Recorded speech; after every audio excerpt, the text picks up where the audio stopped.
Hi viewers, welcome to our channel. Present మనతో పాటు దాము బాలాజీ గారు సీనియర్ జర్నలిస్ట్ ఉన్నారు. వాడితో ఒకసారి మాట్లాడదాం. నమస్కారం సార్. నిన్న ఇరాన్ దాడుల్లో దుబాయ్ ఎయిర్పోర్ట్ మొత్తం కూడా ధ్వంసం అయిపోయినట్టుగా తెలుస్తుంది సార్.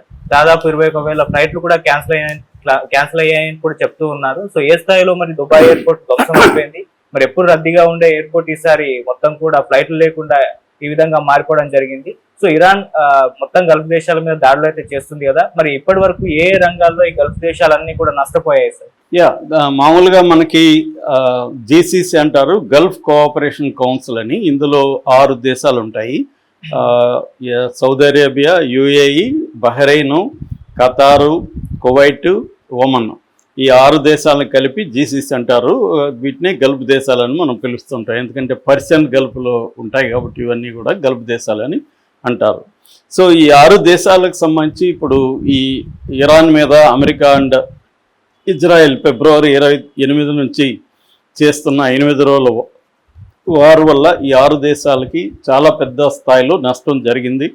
ఇరాన్కి ఒక రకంగా నష్టం జరిగితే ఈ 6 దేశాలకు కూడా చాలా పెద్ద ఊహించని స్థాయిలో నష్టం జరిగిందని చెప్పచ్చు. అంటే ఇజ్రాయెల్కి, అమెరికాకి, ఇరాన్ కంటే కూడా ఈ దేశాలకి ఆర్థిక పరమైన నష్టం చాలా జరిగింది. హ్యూమానిటేరియన్ లాస్, అంటే హ్యూమన్ లాస్ అనేది పెద్దగా లేదు. ఈ దేశాల్లో మనుషులు చనిపోవడం అనేది పెద్దగా జరగలేదు, కానీ ఈ దేశాలకు పెద్ద నష్టం జరిగింది. ఈ దేశాల వల్ల ఇండియా, పాకిస్తాన్ ఈ 2 దేశాలకు కూడా బాగా పెద్ద నష్టం జరిగింది. ఇండియాలో కూడా గ్యాసులు పెంచేశారు. 60 రూపాయలు ఎల్పిజి, తర్వాత కమర్షియల్ గ్యాస్ 115 రూపాయలు. నిన్న యూరియా పెరిగింది. వరుసగా పెరుగుతాయి. డీజిల్, పెట్రోల్ పెంచమని చెప్తున్నారు, కానీ ఖచ్చితంగా అవి కూడా పెరుగుతాయి. ఎందుకంటే మొత్తం భారాన్ని ప్రభుత్వం భరించే పరిస్థితులు లేదు, కాబట్టి ఖచ్చితంగా ప్రజలు భరించాల్సిందే. ఆల్రెడీ చాలా ఉత్పత్తులు, ఎగుమతులు సముద్రంలో ఇరుక్కుపోయినాయి మన షిప్పుల్లో. మనకి ఎందుకంటే మనం ఎగుమతులు చేస్తాము గల్ఫ్ కంట్రీస్కి, ఫుడ్, తర్వాత కెమికల్స్, కొన్ని రకాల ఎలక్ట్రానిక్ ఐటమ్స్, ఇవన్నీ కూడా మనం అక్కడికి సప్లై చేస్తాం. ఇప్పుడు అదంతా ఆగిపోయింది. అలాగే హార్మోజ్ జలసంధి నుంచి రోజుకి 25 లక్షల బ్యారెల్ల ముడి చమురు వస్తుంది మనకి. అట్లాగే ఎల్ఎన్జి వస్తుంది, లిక్విడ్ నేచురల్ గ్యాస్. సో ఈ 2 కూడా ఆగిపోయింది. దానివల్ల అంటే దాదాపు మనం 50% పైన మన అవసరాల్లో గల్ఫ్ నుంచే మనకి వస్తుంది. సో ఇవన్నీ అయిపోయింది. దీంతోపాటు ఇంకొన్ని ఐటమ్స్ కూడా మనకు అక్కడి నుంచి వస్తాయి, ఎరువులు లాంటివి. అవన్నీ కూడా ఇప్పుడు దెబ్బతినింది. ఓవరాల్గా ఇప్పుడు క్రూడ్ ఆయిల్ బ్యారెల్ నిన్ననే 90 రూపాయలకి చేరింది. అది 100, 150, 200 వరకు కూడా వెళ్ళే అవకాశం ఉంది. సో ఇదంతా వెళ్ళినప్పుడు ఖచ్చితంగా మన మీద అదనపు భారం అయితే పడుతుంది. ఇప్పుడు రష్యా కూడా మొన్నటి వరకు కన్సెషన్లో మనకి తగ్గింపు దీంట్లో రేట్లో ఇస్తామనింది. ఇప్పుడు అది కూడా ఇచ్చే పరిస్థితి లేదు, దానికి అవసరం లేదు, ఎందుకంటే మనకు అవసరం ఇవ్వాలి కాబట్టి. ఈ రకంగా అట్లాగే పాకిస్తాన్లో చూస్తే నిన్నంతా కూడా విజువల్స్ వైరల్ అయినాయి. పాకిస్తాన్లో కిలోమీటర్ల పొడవున పెట్రోల్ బంకుల దగ్గర ఉన్నారు. వాళ్ళకి ఆల్రెడీ ఇన్ఫ్లేషన్ తీవ్రంగా పెరిగిపోయింది. దీనివల్ల పాకిస్తాన్ కూడా బాగా పెద్ద ఎత్తున దెబ్బతినింది. ఎందుకంటే పాకిస్తాన్ కంప్లీట్గా గల్ఫ్ దేశాల మీదే పెట్రోల్ దిగుమతులు, ఇతర వస్తువుల మీద ఆధారపడింది. ఆల్రెడీ పాకిస్తాన్ ఎకనామీ కొలాప్స్లో ఉంది. దీనివల్ల పాకిస్తాన్కి కూడా చాలా పెద్ద దెబ్బ.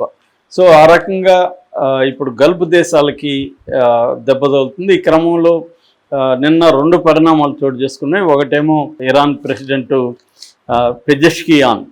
సో మసూద్ పెజెష్కియాన్ ఆయన ఒక స్టేట్మెంట్ ఇచ్చాడు. అదేంటంటే మేము గల్ఫ్ దేశాల మీద ఇక మీద దాడి చేయము అని చెప్పాడు. అట్లాగే సారీ కూడా చెప్పాడు. కానీ ఆయన ఒక కండిషన్ పెట్టాడు అక్కడ, క్యావేట్ అంటారు దాని. క్యావేట్ ఏంటంటే మీరు మీ బేసెస్ని అమెరికాకి ఇవ్వకండి, అమెరికాని అలో చేయకండి. మీ ప్రాంతం మీద నిలబడి అమెరికా మా మీద దాడి చేస్తే మాత్రం మేము మళ్ళీ దాడి చేస్తామని ఆయన చెప్పాడు.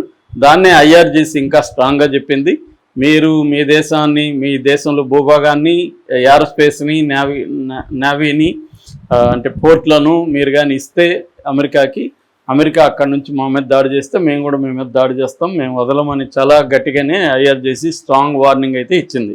ఈయన చెప్పిన కొంత సమయానికే దుబాయ్ ఎయిర్పోర్ట్ మీద డ్రోన్ అటాక్ జరిగింది. ఈ డ్రోన్లో అటాక్లో పెద్ద ఎత్తున నష్టం అని చెప్తున్నారు. ఇప్పుడు ఎవరికి కూడా నష్టం జరిగితే ఆ దేశాలు ప్రకటించట్లేదు, ఎందుకంటే ప్రజలకు కంగారు పడతారని, ఇమేజ్ దెబ్బతింటుందని.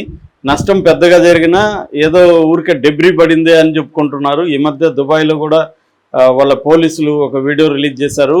మా ఇమేజ్ దెబ్బతిన్నట్టుగా ఇండియన్స్ కానీ ఇంకొకరు కానీ వీడియోలు చేసి పెట్టకండి అనేది వార్నింగ్ ఇచ్చారు. అందుకని ఇప్పుడు మనోళ్ళు కూడా ఏదన్నా చెప్పాలంటే కూడా భయపడుతున్నారు. అంత బాగానే ఉందనే వీడియోలు చేసి పెడుతున్నారు మనోళ్ళు కూడా. నిజానికి అక్కడేమి అంత బాగాలేదు. అంటే ప్రాణ నష్టం లేకపోవచ్చు, విధ్వంసం లేకపోవచ్చు, కానీ పరిస్థితి అయితే గల్ఫ్ కంట్రీస్లో దారుణంగానే ఉంది. సో ఒక దుబాయ్లో నిన్న దీంతో మామూలుగా అయితే వాళ్ళు కొద్దిగా పార్షియలీ ఓపెన్ చేశారు ట్రాఫిక్ని, అంటే ఎయిర్ ట్రాఫిక్ని, కొన్ని విమానాలని అలో చేయడం మొదలుపెట్టారు అత్యవసర సర్వీసులకి. కానీ ఎప్పుడైతే బాంబు పడిందో కంప్లీట్గా దుబాయ్ ఇంటర్నేషనల్ ఎయిర్పోర్ట్ని క్లోజ్ చేసేసారు. ఆల్రెడీ మిగతా దేశాల ఎయిర్పోర్ట్లు కూడా కువైట్ ఇలాంటివి కూడా క్లోజ్ చేస్తారు. ఓన్లీ ఒమన్లో కొంత వెళ్తున్నాయి. ఏదైనా అత్యవసరంగా ఎవరైనా వెళ్ళాలనుకున్నప్పుడు, లేదా కొన్ని దేశాలు, ఇప్పుడు అమెరికా ఫర్ ఎగ్జాంపుల్ 17,000 మంది అమెరికన్స్ని గల్ఫ్ కంట్రీస్ నుంచి వాళ్ళు తీసుకెళ్లారు వాళ్ళ ప్రత్యేక ఫ్లైట్లలో. అలాగే కొంతమంది రిచ్ అండ్ బాగా వెల్తీగా ఉన్న పీపుల్ కొంతమంది ప్రత్యేక ఫ్లైట్లు పెట్టుకొని వెళ్ళిపోయారు. సో ఇప్పుడు మామూలుగా అయితే గంటకి 8 కోట్ల దుబాయ్ ఎయిర్పోర్ట్లు అవుతుందని, మొత్తంగా 1,600 కోట్లు లాస్ వచ్చిందని చెప్తున్నారు. 21 ఫ్లైట్లు డిఫరెంట్, మొత్తం 7 ఎయిర్పోర్ట్లలో, గల్ఫ్లో ఉండే 7 ఎయిర్పోర్ట్లు ఉన్నాయి. 7 ఇంటర్నేషనల్ ఎయిర్పోర్ట్లు 21,000 ఫ్లైట్లు క్యాన్సిల్ అయిందని చెప్తున్నారు. ఒక్క దుబాయ్దే 4,000 ఫ్లైట్లు క్యాన్సిల్ అయిందని చెప్తున్నారు. మామూలుగా ఇప్పుడు ఎమిరేట్స్ ఉంది, ఎమిరేట్స్ ఒక్కటికే డైలీ 800 కోట్ల రెవెన్యూ ఉంటుందని చెప్తున్నారు. అదంతా కూడా ఆగిపోయింది. మామూలుగా గల్ఫ్ దేశాల్లో ప్రధానంగా మనకు తెలుసు పెట్రోలియం పెట్రోలియం ఉత్పత్తులు ప్రధానంగా ఉంటుంది. ఖతార్లో అయితే మొత్తం ప్రపంచంలో ఉత్పత్తి అయ్యే గ్యాస్లో లిక్విఫైడ్ నేచురల్ గ్యాస్లో ఎల్ఎన్జీ అంటారు. ఎల్ఎన్జీలో 20% ఖతార్లోనే అవుతుంది. ఇప్పుడు అవన్నీ కూడా మూసేస్తారు, ఎందుకంటే ఆయిల్ రిఫైనరీస్ మీద కూడా బాంబులు పడ్డాయి. సో వాళ్ళు ఆయిల్ రిఫైనరీస్ అంతా కూడా మూసేశారు. దానివల్ల ఏమైందంటే ఇప్పుడు మొత్తంగా వాళ్ళకి చాలా పెద్ద లాస్ అని చెప్పచ్చు. అది ఫస్ట్. అయితే దుబాయ్కి మాత్రం పెట్రోల్ చాలా తక్కువ. వాళ్ళ ఎకనామీలో దుబాయ్ ఎకనామీలో పెట్రోల్ అనేది ఓన్లీ 1%. వాళ్ళకి ప్రధానంగా ఏంటంటే టూరిజము, ఇన్ఫ్రాస్ట్రక్చరు, ఆ తర్వాత ఏవియేషను, ఫైనాన్సు, సర్వీసెస్, ఇవి ప్రధానంగా ఉంటాయి. ఇవన్నీ కూడా దెబ్బతినిపోయి ఇప్పుడు ఒక లెక్క ప్రకారం 2026లో మొత్తం గల్ఫ్ కంట్రీస్లో అండ్ ఇంక్లూడింగ్ దుబాయ్లో దాదాపు 30% టూరిజం పడిపోతుందని చెప్తున్నారు. ఒకవేళ యుద్ధం ఆగినా కూడా జనాలు గల్ఫ్ కంట్రీస్ పోవడానికి భయపడతారు. మళ్ళీ ఏమన్నా వస్తుందా ఎందుకులే అని.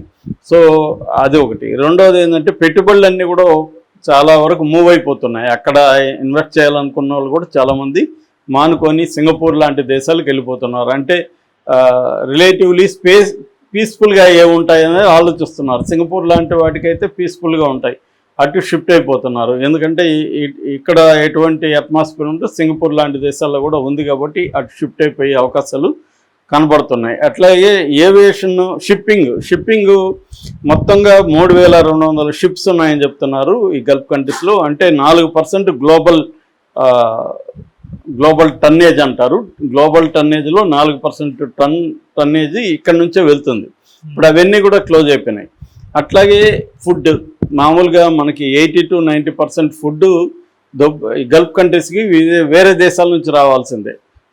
ఫుడ్ వాళ్ళకి దొరకదు. ఆయిల్ కూడా ఏంటంటే డీసాలినేషన్ ప్లాంట్లు పెట్టుకొని ఉప్పు నీటిని మంచినీటిగా వాళ్ళు మార్చుకుంటూ ఉంటారు. సో ఇప్పుడు దాని మీద ఏమన్నా బాంబులు వేస్తారనుకో ఇరాను, ఆల్రెడీ పరిస్థితి దారుణంగా మారిపోతుంది. నీళ్ళు కూడా దొరకవు వాళ్ళకి. మామూలుగా ఇరాన్ నిన్న అటువంటి ఒక హెచ్చరిక కూడా చేసింది. ఏమంటే ఇరాన్లో ఒక డీసాలినేషన్ ప్లాంట్ మీద Israel and America forces attack చేశాయి. దాదాపు 30 గ్రామాలకి సప్లై చేసి డీసాలినేషన్ ప్లాంట్ మీద అటాక్ చేసింది.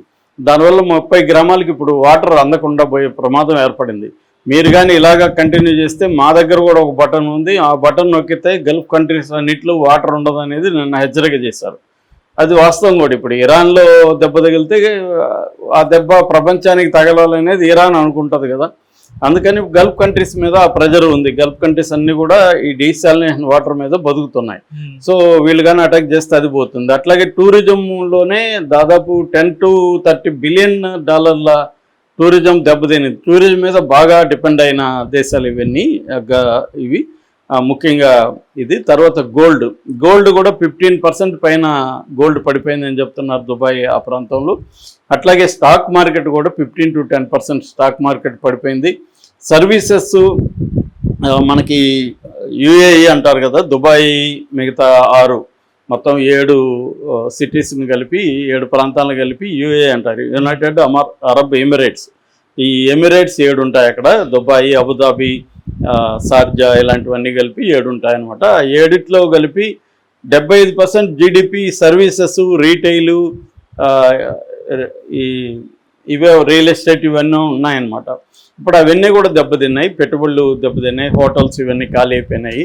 సో ఓవరాల్గా $50 to $100 బిలియన్ వర్త్ లాస్ అయితే జరిగింది దీనివల్ల. ఇప్పుడు కానీ ఇంకా ట్రంప్ దీన్ని ఇంకా పెంచి యుద్ధం కానీ చేస్తే ఖచ్చితంగా గల్ఫ్ దేశాలన్నీ కూడా ఇప్పటి వరకు అవి యుద్ధానికి దూరంగా ఉన్నాయి, అవి కూడా యుద్ధ పరిస్థితుల్లోకి వెళ్ళిపోయినాయంటే ఇంకా గల్ఫ్ దేశాలు కూడా కొలాప్స్ అయిపోతాయి. Okay sir, thank you so much.